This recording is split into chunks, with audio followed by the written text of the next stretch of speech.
പ്രിയപ്പെട്ടവരെ, യേശുവിന്റെ നാമത്തിൽ നിങ്ങളെ ഞാൻ വാഴ്ത്തുന്നു. എങ്ങനെയിരിക്കുന്നു? നന്നായിരിക്കുന്നുവോ?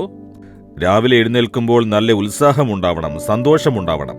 യേശു കൂടെയുണ്ടല്ലോ, പിന്നെന്തിനാണ് നിങ്ങൾ വ്യാകുലപ്പെടുന്നത്?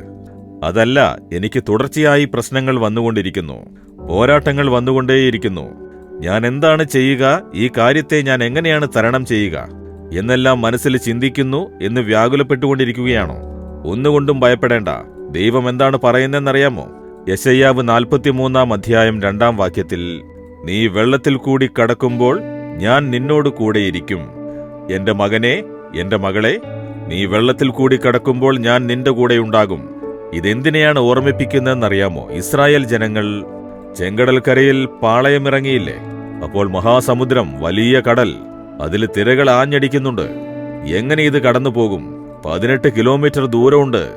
യഹോവ അതിന്റെ നടുവിൽ വഴിയുണ്ടാക്കി, കൂടെ ചെന്ന് വഴി നടത്തി.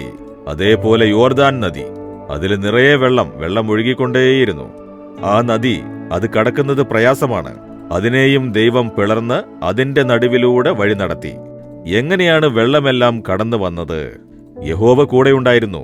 യഹോവ കൂടെയുണ്ടെങ്കിൽ കടലും കടന്നു പോകാം, നദിയെയും കടന്നു പോകാം, വെള്ളത്തെയും കടന്നു പോകാം. ഭയപ്പെടേണ്ട. കടലുപോലെ പ്രശ്നം അലയടിച്ചു വരുന്നുണ്ടോ? വെള്ളം പോലെ, കടലിൽ അലയടിക്കുന്നത് പോലെ പ്രശ്നങ്ങൾ വരുന്നുണ്ടോ? നീ വെള്ളത്തിലൂടെ കടക്കുമ്പോൾ ഞാൻ കൂടെയുണ്ടാകുമെന്ന് ദൈവം പറയുന്നു. നീ ഭയപ്പെടേണ്ട. ഇന്ന് നീ അത് കടന്നു പോകും മകളെ, മകനെ, നീ അത് കടന്നു പോകും. ഇതെങ്ങനെ തരണം ചെയ്യുമെന്ന് വിഷമിക്കേണ്ട. എന്റെ കൈ പിടിച്ചുകൊണ്ട് നടക്ക്, അത് കടന്നു പോകാം എന്ന് ദൈവം നിങ്ങളോട് പറയുന്നു. സന്തോഷത്തോടെ പറയൂ, യേശുവേ, അങ്ങ് കൂടെയുണ്ടെങ്കിൽ ഞാൻ വെള്ളത്തിലൂടെ നടക്കും, കടല് കടന്നു പോകും, നദിയിലൂടെയും കടക്കും, അങ്ങനെ ജയത്തോടെ വഴി നടത്തും, സുരക്ഷിതമായി നടത്തും. ഇന്ന് ആ അത്ഭുതത്തെ ഞാൻ കാണും.